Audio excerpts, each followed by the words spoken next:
Hello, legends. Today I catch up with my friend Jessy Marshall, the PR powerhouse behind Hive agency. Me and Jessy had a fantastic conversation talking about leadership as a young entrepreneur and how to be a great leader, how to make sure your team stay with you for a long time, how to create interesting stories for media, so how to get your brand and business in the media eye and out in the public, and the business model of influencers, which have made a huge dent and change in the PR and media space. Jessy is a true expert in the field and she's so funny. Enjoy the show.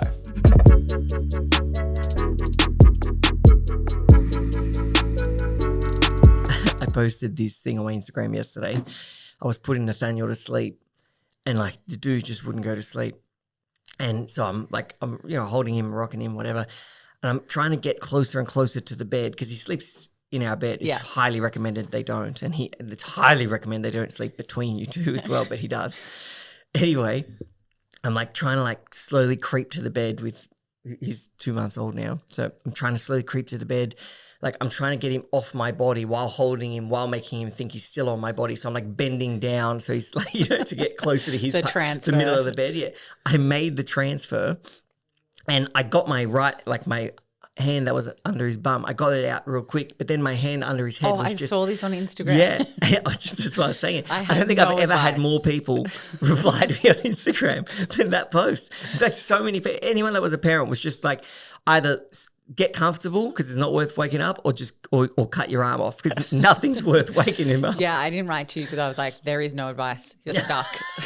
You're done. Fucked. Full stop. No, man, parenting's hard.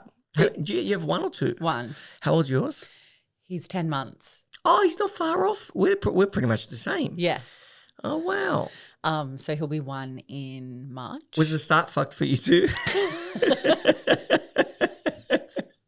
Just so everyone knows, when I walked in, I said, "Hi, how you going? Have you had any sleep?"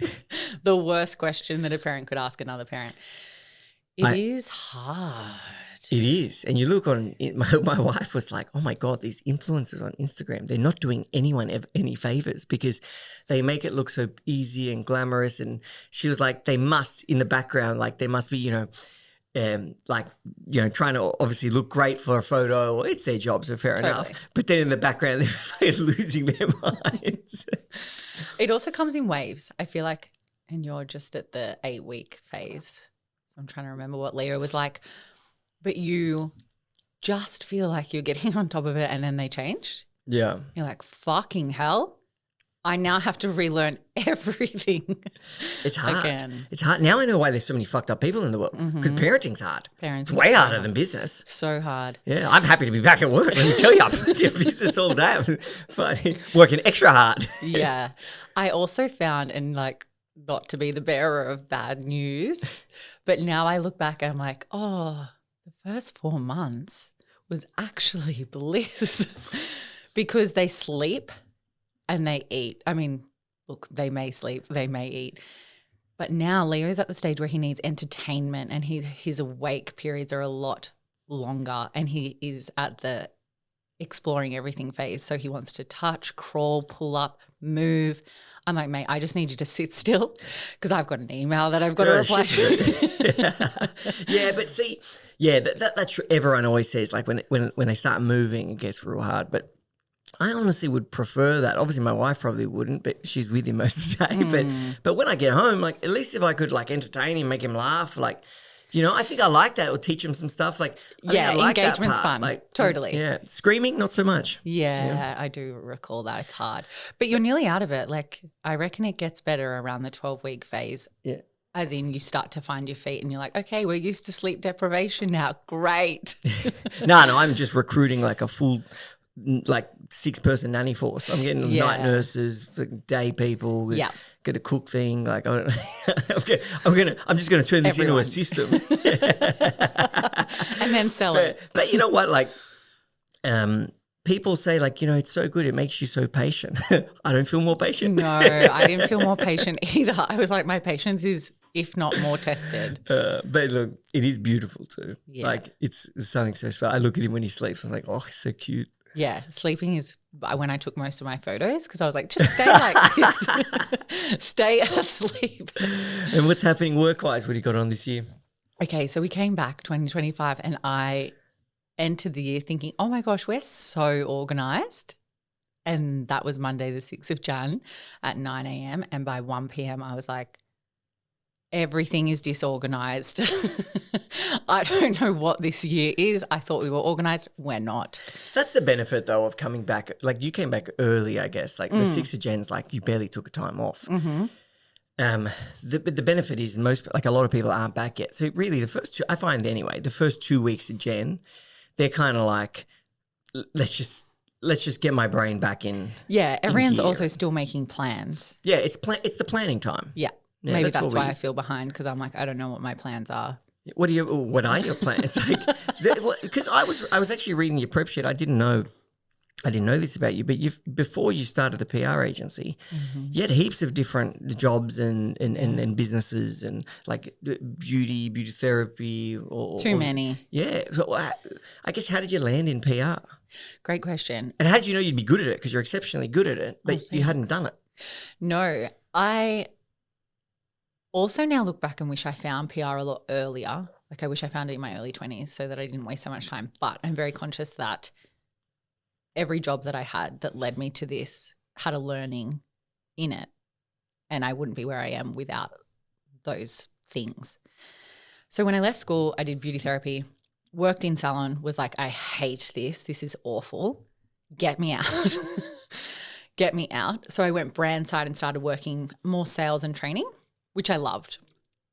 But I was by myself most days because I was out on the road visiting Driving salons. to shops and things. Yeah. And then I started working for Dermalogica and they would take you into their like head office and I was like, oh my gosh, these marketing girls are just having the best fun. They're going to lunches. They're getting all the products. Now I'm that person. It sounds lavish, but it's not. So I started to look at that point because I was like, I really love the beauty industry and the science and understanding all of that, but I wasn't enjoying being by myself and not having a team and not being creative. So looked into like what this marketing role was and saw that there was a communications degree. So decided, okay, like let's go and do that. I think it was my first year of uni and I was a mature age student. What does that mean? Over 18 or? Yeah.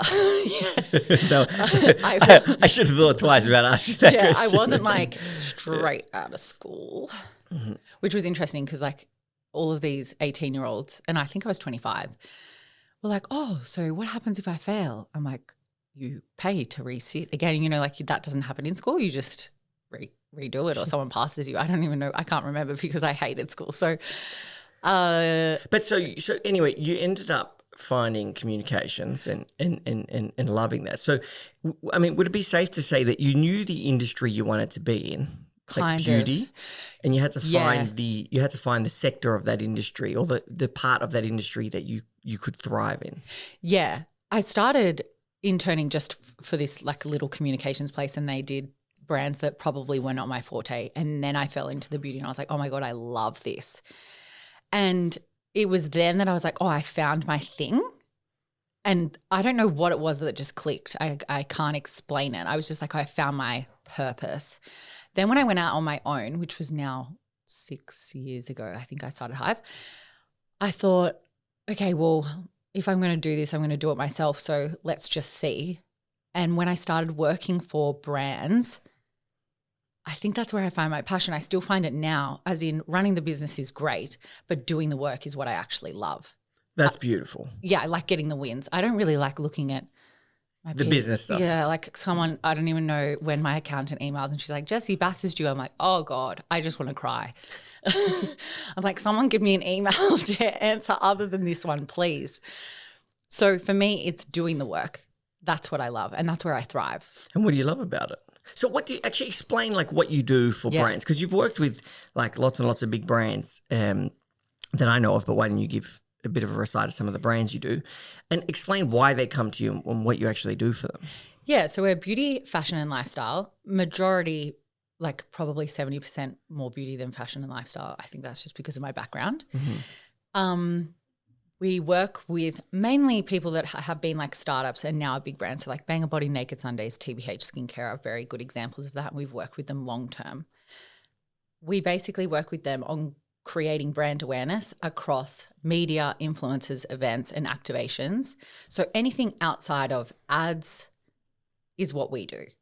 We don't pay for anything. Everything is kind of like negotiated or our black book, basically, of contacts. So it's brand awareness. Yeah. Brands come to you to get awareness. And so, you know, like a lot of people will, like at Cub, for example, because they reach out to us when they ask for, they've got like relationship managers. And so when they need a service, they'll come to the relationship manager and say, hey, who can I speak to or who would be best for me for... But so they'll come to them and they'll be like, hey, I need someone to do my PR. We've got this new product we're launching and we'd love to get awareness. Like almost everyone feels like whatever they're doing is interesting. So how do you actually know if something someone's doing is interesting and that media will pick it up? Or how do you make it so that it is interesting? Yeah, great question, because everyone thinks they have something that's groundbreaking. Which is fair enough. Yeah, like, totally. you know, everyone's inwards looking. Yeah, absolutely. On that, if it's a new product, we'll be like, okay, if the product itself, let's just say it's a cleanser. Let's just make it really topical. If it's a cleanser, I'm like, okay, but what's different about it against anything else on the market? Like, share with me what that is. And maybe there isn't anything very different. We will then have to come up with a plan to make it different. So is it that all these influencers are loving it and we can use that? Is there a customer review we can lean on? Is there a before and after? So we will either rely on the client to share with us what they think is groundbreaking. And look, sometimes there are groundbreaking things about a certain product, like it's never been done before. So we can just lean solely on that, or it's about creating a story. So we kind of work with the client as to like what that might be, if that makes sense. And then what will you do in terms of getting the brand awareness? Is that more to do with like emailing reporters, or will you be like, okay, now we need to create some sort of event, or we need to invite certain people? Or... Yeah, both. All comes down to budget. If someone doesn't have a budget for an event, and sometimes an event isn't needed, you know, I always say to somebody, particularly when we're in that startup phase, is it worth the budget, or can we put the budget elsewhere and save it for something else? Can this literally just go out via email and we see what we get from it? So, yeah, we do media and we will be emailing, let's say, all the beauty editors and notifying them of the launch, and also then tailoring it per publication, because some publications might just speak to ingredients and some publications might speak to customer reviews. So making sure that we're tailoring it per publication. Would you say like a big part of your industry, like public relations, is actually networking? Yeah. Because you just like got to be friends with all the journalists, friends with like the influencers, friends with, I don't know, the brands, friends with the publications. Yeah. Like, and that is a lot of the power, like a lot of the reason someone will come to a PR agent is like, well, you like what you said before, the black book, like I'm friends with everyone. I can easily give them a call and say, hey, what would make this an interesting story? Yes. Do you know what I mean? Does and that we happen? have done that. Absolutely. Yeah. There are times also where I think, oh, is this even a story? Let me just sense check it. And I'll go out to some of the journalists and be like, hey, I've got this. I'm not sure whether it's worthwhile. You let me know. And they'll give you the feedback straight away. So yeah, it is about networking. I actually think that came from my sales background. Like networking, that's all it was, right? Like just going door to door and being like, hey, I'm Jessy. It's so true. Like when you've got to sell to people, you're literally putting yourself out there. Like a lot of salespeople get jealous of salespeople because they normally make pretty good money. But what people don't realize, because they're getting their comms and everything, and they're rare. But so what people don't realize is sales is so hard. So you get 100 no's. Yeah, you're basically being told you shit all day. And then you get it back to your manager and he tells you shit too because you haven't hit your target. And you're putting yourself out there. Like you're having to put on this big energy to talk to somebody who you don't know, to try to get them to like you enough, to speak to you long enough that you can try to sell them something without feeling like without making them feel like you're selling them something. Yeah. And take their money. You know, like that's that. And you can frame it, I'm trying to solve your problem and doing whatever. At the end of the day, you're trying to make a sale. Yeah. And you're going to try and make that sale. Like it's the ultimate. Same. I'm just trying to get a story. Yeah. The other thing Yeah, I think, salespeople, good networkers. yeah, well, you have to be, right? The other thing about publicity or being a publicist that I would say is really key. That network is so important, but also seeing what's happening within the market. So always being on. So when I'm scrolling through social media, if I see another brand doing something, I'm like, oh my gosh, Good idea. great idea. Wish that was me. How do we better it? So for me, I never like social. Most people doom scroll. I'm doom scrolling, but also my head is going 100 mile an hour, or I'm screenshotting something being like, hey, we need to be here next time. Hey, I just saw this. What do you think about this? Then I'm going to, like the other day, it was Sydney Morning Herald I read, and there was an article about the lipstick effect and how consumer buying is. And I was like, oh my God, this is so great. Like, what brand do I have that could have been here, or how can we leverage this further? So you really actually need to absorb a lot of the content that's out there. Like that is also part of the job. Yeah. What type of thing at the moment have you seen that is most likely to go kind of viral or get picked up? Like what are some of the brand plays happening at the moment that are getting the most attention? Actually, Brittany Saunders, Fate, the label, she has been speaking a lot lately to involving the consumer more so than leaning on, say, influencers for brand events. And I think we're starting to see a huge uptake in that. I've seen now multiple brands starting to talk about it, which has been interesting because Brit, I think, has been talking about it, let's say, for the last 12 months. And now we're starting to see that coming. So what do they do? So it's instead of, let's say a brand wants to do a staycay and they want to invite the top 10 influencers. Instead of that, Brit was basically saying, let's not do the influencer staycay. Let's invite 10 of our customers, the brand's customers, to come and attend and build that community further and engage the audience. And so why does that work better though? Because obviously you're going to have a lot less reach because they're not influencers. Totally. Is it because the media picks it up more or? Oh, no, I think it just gets more buy-in from the community more so than anything. So when the brand posts it on their own socials. Yeah. Oh, yeah. Because then the community is like, oh, well, maybe next time it'll be me, as opposed to they're just seeing influencers go to all these events and they're like, oh, well, I'm never going to get invited. Yeah. They've got the perfect baby, always sleeps. But would you say that strategy kind of would work better for a brand that already had a decent following? Yes. So like, if they I was need the community already, already. because you've got the community already. So now it's like, oh, look how good we are for our community. Yeah. But if you wanted to build your community as a brand, then you're leaning, more the influencers. Isn't it? Lean on media and influencer for sure. And do you normally pay the influencers, or are they just interested at finding opportunities to go and take great content at and connect with the other influencers that they know? And Good like question. basically they're just going to fun events. 50-50. Okay. So yes, there are definitely influencers and talent out there that will work with brands because they just like honestly love and adore the product. And that comes from relationship, sampling, making sure that, you know, they're across anything. But then there is, of course, transactions taking place, and it's finding a balance between the two. Wait, but do you think if one influencer found out the other influencer got paid to be there, but that influencer didn't get paid to be there, they'd get cut? I don't think so. I mean, sure, I'm sure behind closed doors, absolutely. But are you coming to the BOA thing at Icebergs? Yeah. Yeah, that's going to be epic. So that's a networking event. It's not an influence event. Yeah. But it also is an influence event because it's a networking event for all the best known kind of like young entrepreneurs in the country. Yes. And but we weren't doing it as like an influence event. We're doing it as a networking event. Yeah. But we had a couple people reply to us. They didn't live in Sydney. They replied to us saying, oh, happy to come, but like, are you guys going to pay for the flight and for my accommodation? I was like, no, dude, this is a networking event. If you don't want to come, don't come. Don't like, come. Yeah. And I think they ended up coming. But like they asked probably because they used to like Try to that. But I was like, this is not what that event is. This is like just a networking event. If you want to come meet all the other great young entrepreneurs that everyone knows, come. If not, don't. Like, it doesn't bother us.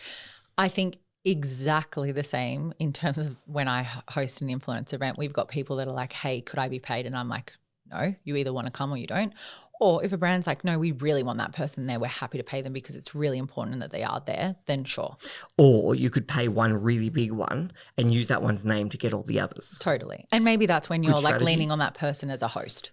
Maybe they're hosting it. Or maybe they're, I don't even know. Say a couple words. Yeah. You know? Maybe they're also the ambassador for that brand. I said, it always baffles me just like this economy and business model of like influencers that like social media, like they genuinely have a lot of power. Like some of these influencers have more followers than the like, you know, your old school traditional celebrities, like, you know, on social media. Like they've genuinely got a lot of power. And the amazing thing, like it's kind of like the Kardashian business model. So like, have all the attention. And once I have all the attention, all I need to do is fling product. And if I want to make more money, I won't fling other people's product. I'll create a good product of my own that I can sell to my, because I've got I've already got the buyers. I just need the thing to, I just need the thing. It's kind of like being a drug dealer. Okay. you already got the buyers. They're there. I just need the product. Yeah. It's opposite to all the other businesses. I've got to find the buyers, and you know, my buyers are there. I just need product. And the Kardashians, what I think they did brilliantly was their products are incredible. Like, you know, if like I wear Skims.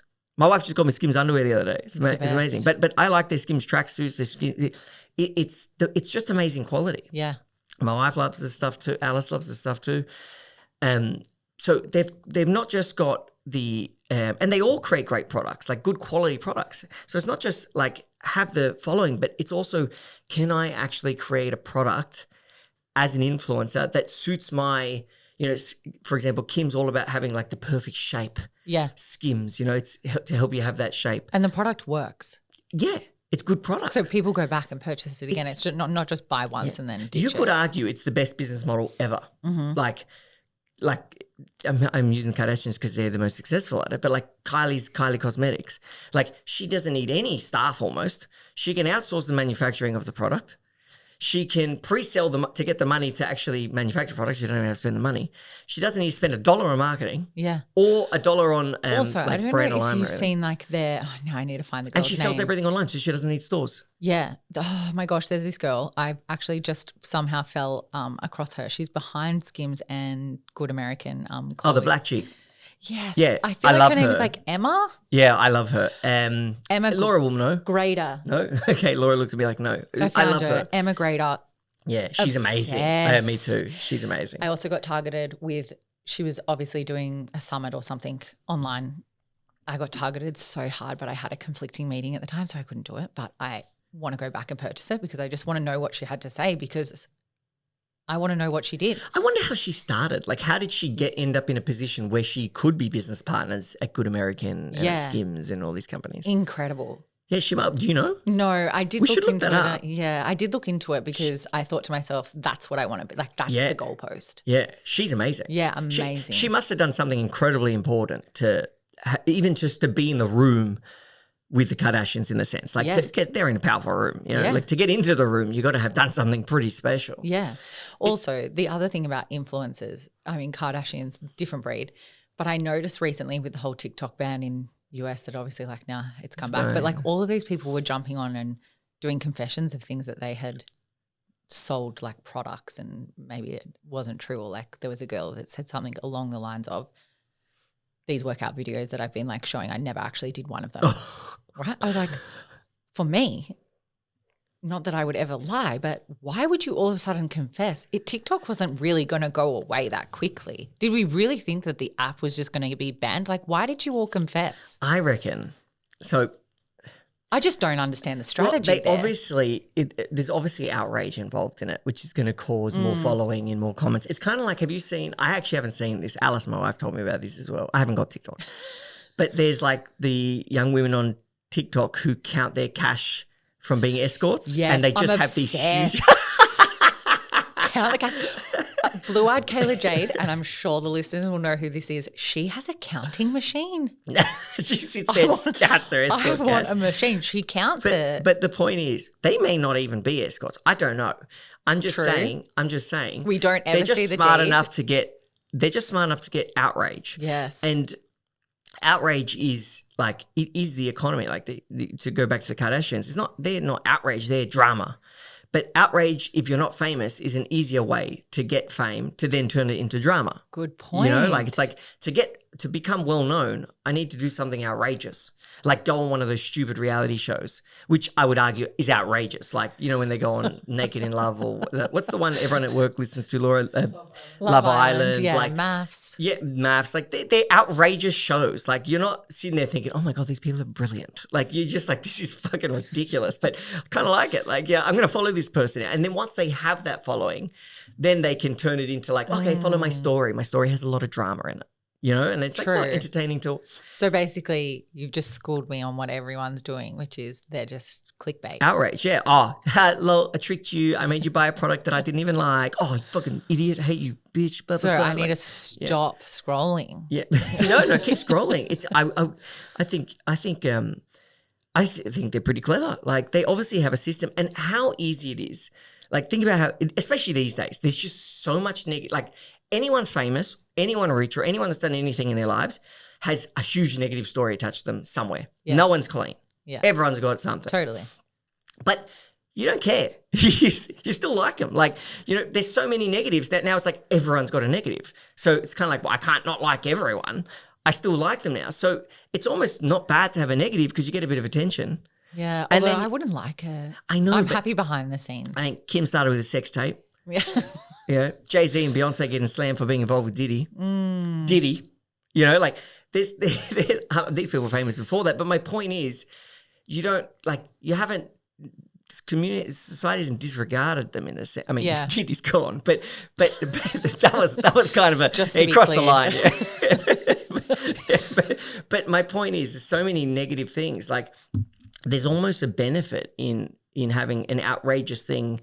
Can't be that negative, but there's negative. It just gets you more press, more attention. No, totally. I've always said, and then you reshape it. yeah, I've always said this about, say, Love Island and maths. It's a short amount of time unless you're willing to do stuff to stay newsworthy.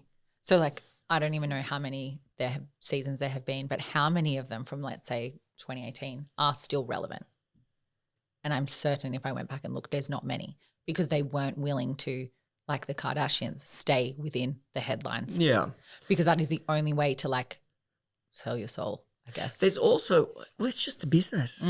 Like, it's just a business. And at the end of the day, if I was a young woman or man, I mean, I just think the women are more prevalent in the influencer world. But if I was a young woman or man and I could make heaps of cash just by not going to work and, you know, making great content and recording my life and like looking amazing and showing like, you know, showing cool food things or cool, I don't know, whatever they're doing, I would do that. Like, I'm just not that Daniel's interesting. getting a counting cash machine, I'm telling you. I'm going to sit there and be like, I made 20 grand this weekend escorting. That's a good, I must be a good escort. I must say I'm very engaged on that content. Yeah, I need to get, I'm probably going to join TikTok just for that. You need to get TikTok. It is so much fun. Although everyone, I think about this in our office at Hive, everyone's algorithm is so different. So like what I'm getting served versus the other girls, it is so interesting. And Blue-Eyed Kayla Jade, the girl that we're referencing She on the TikTok, escort? I think she's on she's the fake. OnlyFans. It's I'm not really sure. I'm not same, escort. but Yeah, same, I'm but not different. sure. Like level 5, one's level 3, while the other one's level 10. Yeah, I'm not 100% sure where, but she does count her cash. For example, like she was coming up heaps for me, and I was like, oh my God, I'm engaged in this. But then G from our office was like, I don't know who you're talking about. I was like, how don't you know? But it was like half the office knew who she was and half the office didn't. All the sickos knew who she was. All the normals. I was like, how are Who's you that? not getting this on your algorithm? And then there were other things that she was getting that I hadn't seen. And I was like, oh, that's so interesting that we're obviously so different. But in that sense, I was like, okay, well, we've all got to share what we're seeing because being publicists, we also need to be across everything, like who's up and coming. How has it changed at the moment with like, obviously there's a huge rise in like independent publications, social media publications. Like it's not just the majors anymore. Correct. There's all these others plus the influencers. How has that changed the industry? And like, are you working mostly, like, do you find it's better to work with the independent publications, the bigger ones? Do you find it's better to get the influencers to post about it? Like, how do you manage that whole? Yeah, great question. I mean, they are all so important in their own way, and it also comes down to the demographic of the brand. So we have some brands that are aiming for like over 35 and plus. So where are they getting their news? Like I would probably say someone sitting in the 40 categories isn't sitting necessarily on TikTok.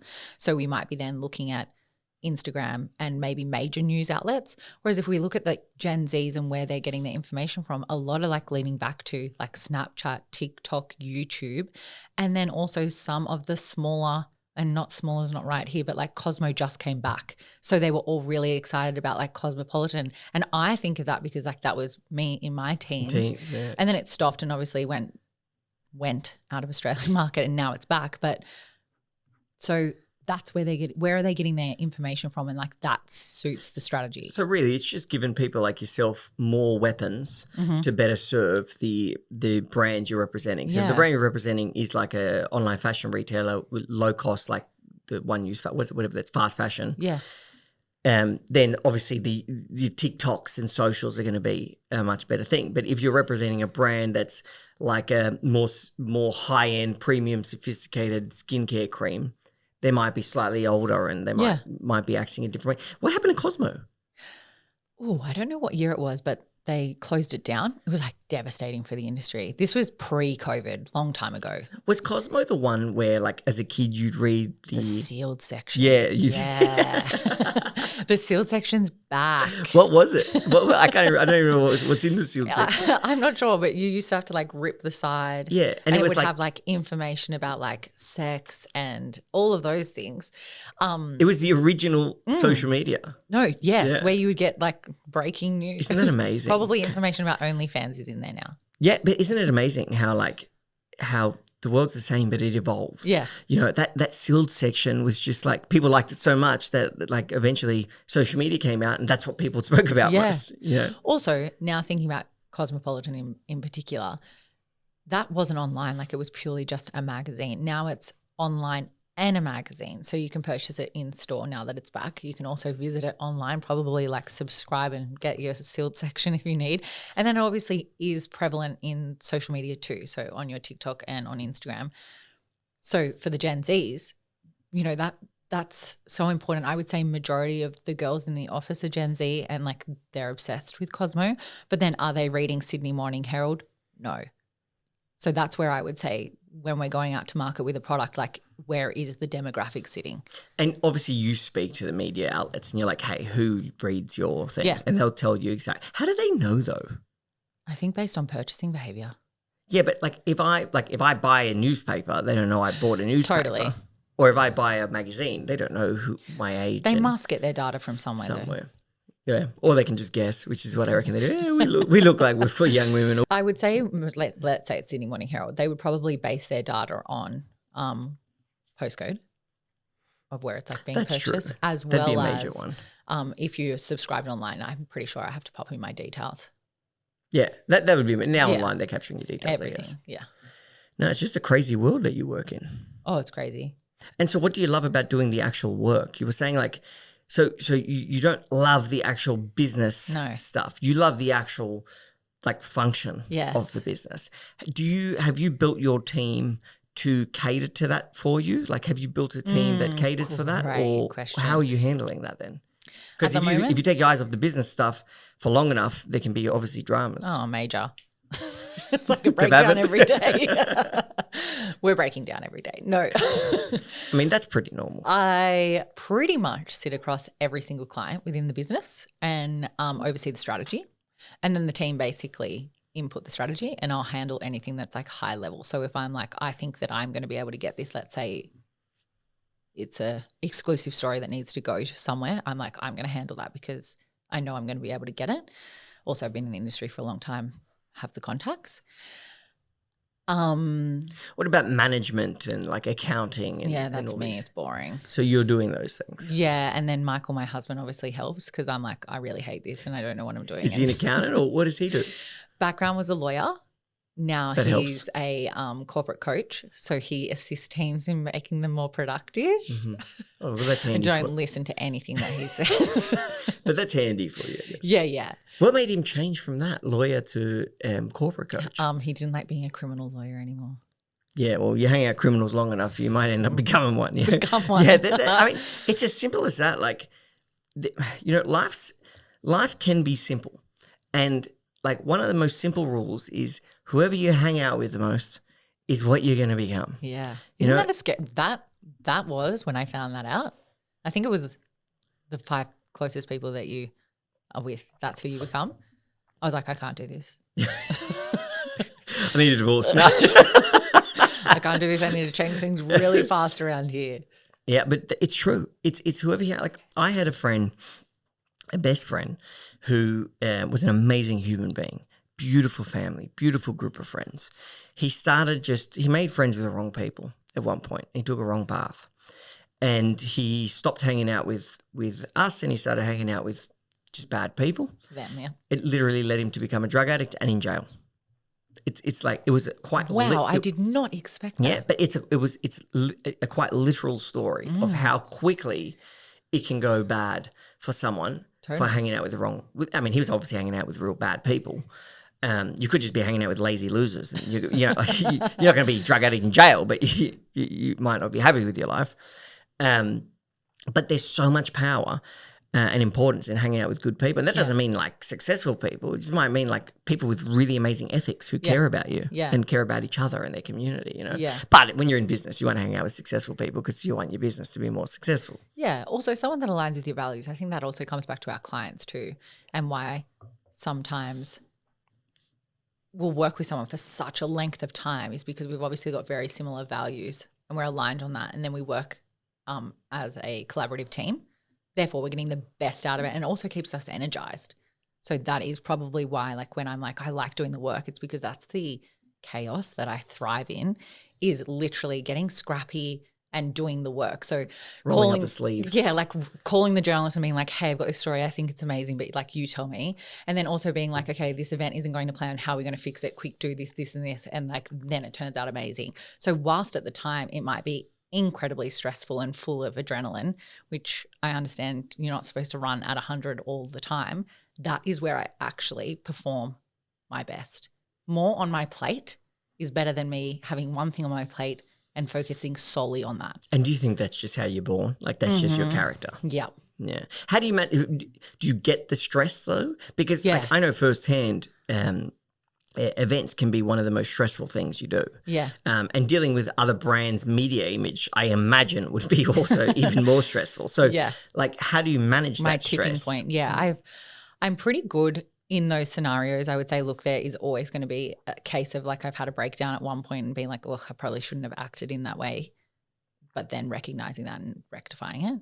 There was one event last year where I recall it wasn't that everything was out of our control. So there was a massive accident in the city. We were having an event that day.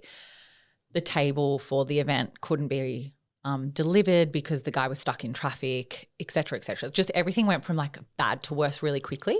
And I remember it's like when the room starts spinning and I was just standing and everyone looking and being like, Jessy, what are we? And I was like, I just need a second, but I couldn't even speak because I was so overwhelmed with the fact that everything was so planned and now everything is absolutely falling to fucking shit. And there are people outside wanting to come in and they can't because we are not set. And then finally the guy arrives with the tables and it just went into like pure chaos. And our photographer who was there just sitting watching, she was like, I have never seen anyone click in so fast from absolute looking like terrified, wanting to cry but couldn't because everyone's looking at you like, what are we doing? To at that moment there was like obviously a switch. Like I think the table's arriving. Obviously I was like, okay, we're on, like let's go. And just having to then quickly be like, you're doing this, you're doing this, you're doing this and go. And everyone then just like following and going and turning it around. Yeah, but is that something that you learnt to do and got better at? No. Or were you good at that from the start? I think just because it sounds like you're describing just like live in-action leadership. Like yes. Leading during war. Yeah. I'm sure my team probably think that way. It's a war zone. Yeah, I don't think that can be taught. I think that's what I probably find in terms of leadership. That's really hard to find. And it's also the biggest downfall is that I can't step away because I'm the energizer or I'm the instruction giver. But is your plan, so I mean, you love doing it, so this may not be your plan, but would your plan be to find someone who can fill that role or lift someone existing to fill that role for you? Yes, would love that. I think Hive can only get to a certain point with just me doing it. To get to the next stage, I'm not even sure what that looks like because I'm very conscious that I can only spread myself so thin. So to grow, we definitely need someone who has a very similar skill set to me. Finding that, I have been searching. Hello, if you're out there, please email me. I think you don't ever find, so like in my opinion, you're never going to find someone that's you. No. And I definitely don't want me, like two of me. Yeah, I'd be a fucking nut. I definitely often am just like sometimes having to be the energizer, and I'm sure you feel this. You're like, I just want a day off, particularly when you're in sleep deprivation. I just want a day off. And I'm like, if I have a day off, maybe nothing would not get done because the team is amazing. It's just sometimes I'm like, it would be so nice to have somebody else who spotted things so that I just didn't spot it and it got done. Yeah, I know what you're saying. Look, I think that doesn't happen. I think you have to just settle for something that's 80% of what you would do. That's true. Is like typically what happened. And ideally, the person that's doing it is better than you at doing like more important things for that role, for example. So like if I'm not involved at Cub, which for example, like I wasn't, because my mum passed away last year, but for 2 years before that, she was fighting cancer, and I was I wasn't working. I was with my mum every day. I was trying to give her medicine and things and routine. Now Cub still went on, did great, whatever, but I was genuinely out of the business for a while, and if I had been in the business, would it have done more and better? Well, yeah, probably would have. Like I would have had a lot of energy and a lot of things, but it was still able to continue while I was on the sidelines. Yeah. And I think that's like things happen in life, and you need that ability to do that, to give yourself that flexibility as the business owner or as the CEO, leader, whatever you are, whatever the person is, because you don't know what's going to happen in life. Totally. Or you might have a kid like you did. Now, I'm sure that took you out of like, how did you manage that? I didn't take any time. I don't know how you did that. The team did exceptionally well. I very much did step away, as in I was not in 9 to 5. There was absolutely no possible way to be. You know that. However, was I still jumping in on things? Absolutely. Did the business do well? Was I nervous about it? Yes. Was I surprised by how well it did? Yes, absolutely. It was probably the first time that I went, okay, they don't need me, and maybe stop like micromanaging and seeing everything and just let them do. So it was the first time that I probably stepped away. Yeah, and see, sometimes it takes a forced life event. Absolutely. And you know what I find? Like, I think holidays are actually good for leaders to go on because, like, when you go away, all of a sudden your team's not asking you every question under the sun. Yeah. They're having to just do it themselves. Yeah. And when they do it themselves, they either screw it up and learn, they never make that mistake again because they actually did it and learned, or they make the right decision, it builds their confidence, and they keep getting better. So when you're not there, they actually gives them the room you know to get what? better. They're actually probably maybe we're the problem. No, I am. I'll tell you right now, I am the problem with the business. That is wholeheartedly what I believe. I know if I stepped away, the girls step up. If I'm there, they're like, oh, what do you think? I'm like, no, don't ask me. Now I will answer that question. And it's my fault. I shouldn't answer the question. I should say, what do you think? Yeah. Like, it's hard to though, because you know why? I get that sometimes. It takes longer for me to be like, okay, what do you think should do? I'm just like, just do it. Yeah. Just do this. And like, but it doesn't work because then. Also, you're like me, probably a little ADHD. I see shit and I'm like, let's fucking go. Throw everything at this. But Daniel, shouldn't we plan? No, fuck plan. Yeah. And so then I actually coerce them away from like other things that they're potentially doing. And then that gets dropped. I'm like, how did that drop? And they're like, you told us to go and do this. It's the hardest thing. Yeah. It is literally the hardest part of any business. The second you start hiring people is the second also you in should business. step out. Well, no. You should stop business. No, but it's the second that you will feel also, it's weird because you'd think by having more people, you'd feel stronger initially, but you actually don't. You feel weaker because then you're like, oh, if they leave though, I'm stuck because when they come, we do more. Yeah. And so now it's like, okay, but if they leave, I'm not a big corporation with backup staff who just move up and have an ops system that they just follow and tick the boxes. Like I'd need to find time to find someone I like, train them, make sure they get confidence in the job, get their buy-in, so when you have people, it's actually scary because then you commit to more and you improve things. But then, if they were to leave you, which forces There's a massive gap, particularly in small business. And it's painful. And it's sad. And people don't realize, for example, if you wanted to fire someone, God forbid you're allowed to fire someone from your own business. You're actually not allowed to. You've got to follow these processes, take months to do, pay people out, do all these things. But someone could just leave at a moment's notice. That's not a problem. So it's not two-way. It's not a two-way street. It's the business gets screwed all the time.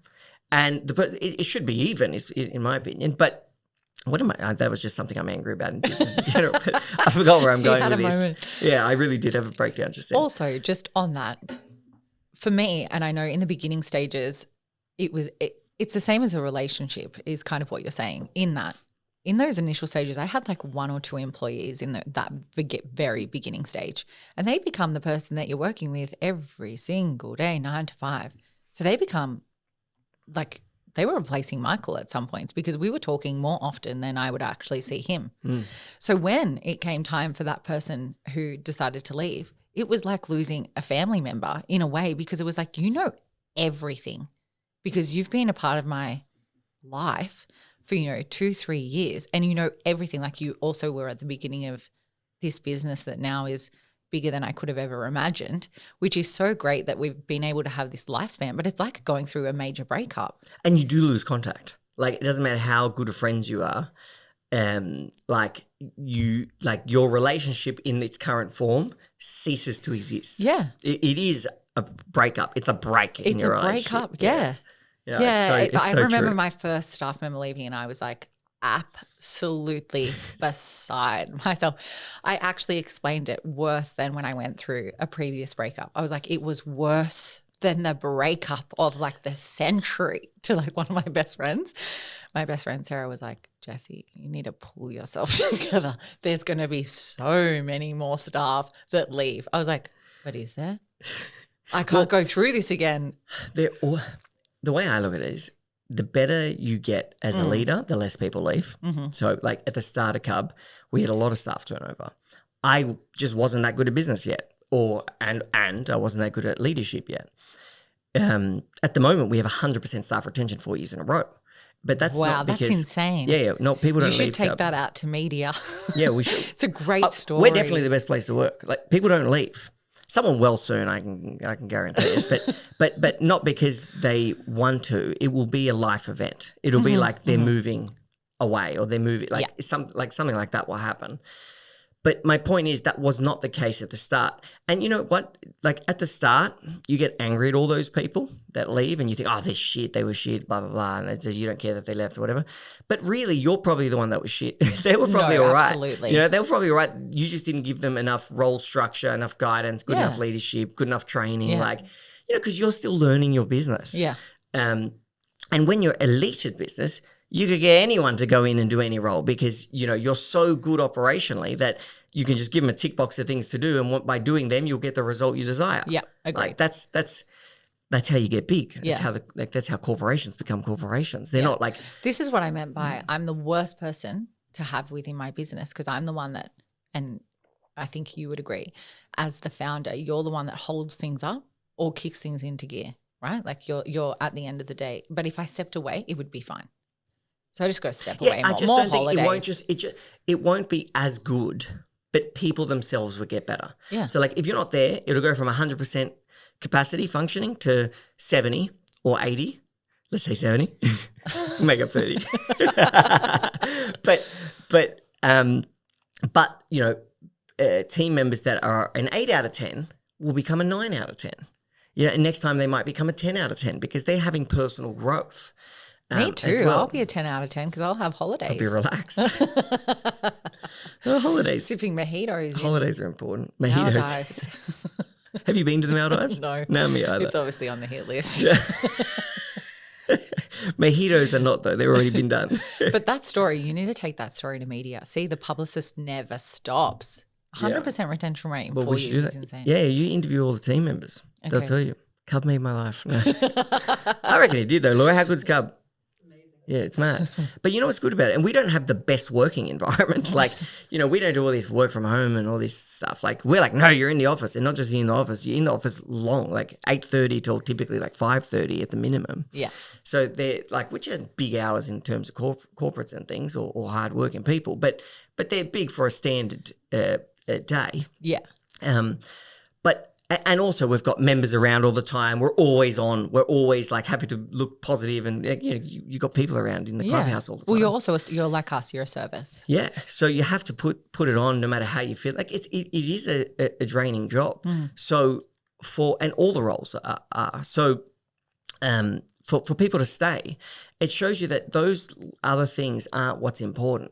Like what I think is truly important is to feel a great sense of belonging to a community, a group of people that you love to be part of. Like they're your friends, you can have fun with them, they support you in and outside of work. So there's that sense of belonging. Like I've got to, and work provides a unique group because it's not my family, it's not my friends. So I've got this third group now.